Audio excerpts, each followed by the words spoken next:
እናቴ አንድ ቀን ቡና እያፈላች አንድ ጊዜ ብድግ ትልና የጅማ ልጅ ትላለህ እሰማሃለሁ አለች።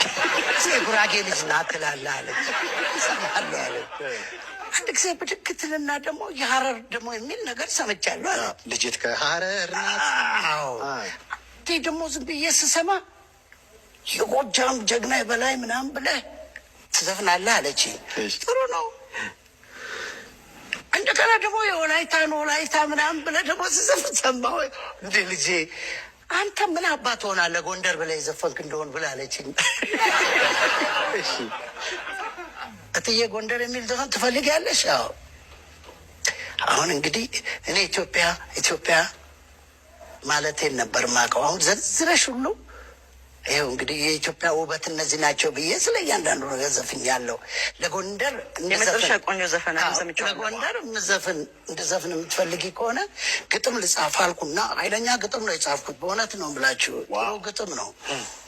ከታሪኩ ምዕራፍ ልጀምር ከጥንቱ በአዋጅ ተሰብስበው ከቤተ መንግስቱ የመከረ ለታ ጸንቶ በአንድነቱ ኧረ ወየው ለጠላቱ ጎንደሬን ያስከፋ ምን ይሆን ቅጣቱ ብሎ ነው የሚጀምረው። ይመስክሪና ሀገር ጎንደር የሄደ ሰው ራሱ ጦሙን ያድራል አጥግበው እንግዳ ሰው መሬት ጋደም ይላል አልጋ አንጥፎ ለሰው መንግስተ ሰማያት ገነትን ያውርሰው ጻድቁ ወገኔ ደጎ የጎንደር ሰው። እናቴ ስላለችኝ ነው ይህን የምጽፈው።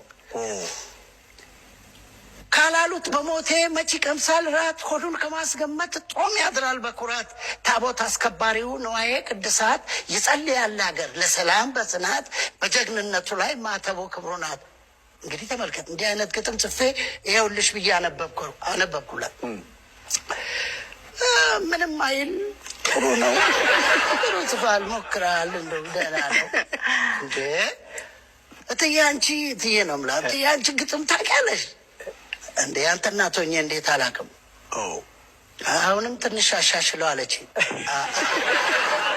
ትኩስ እንጀራ ላይ ድላ አድርጋበት የቀዘቀዘ እርጎ ቀድታ ጨምራበት የነጠረ ቅቤ በላዩ አፍስሳበት የምታጎርሰኝ ሰው እያለች በሞቴ ጎንደር የወርቁ ልጅ ዘውዴ ናት እናቴ አልኩ።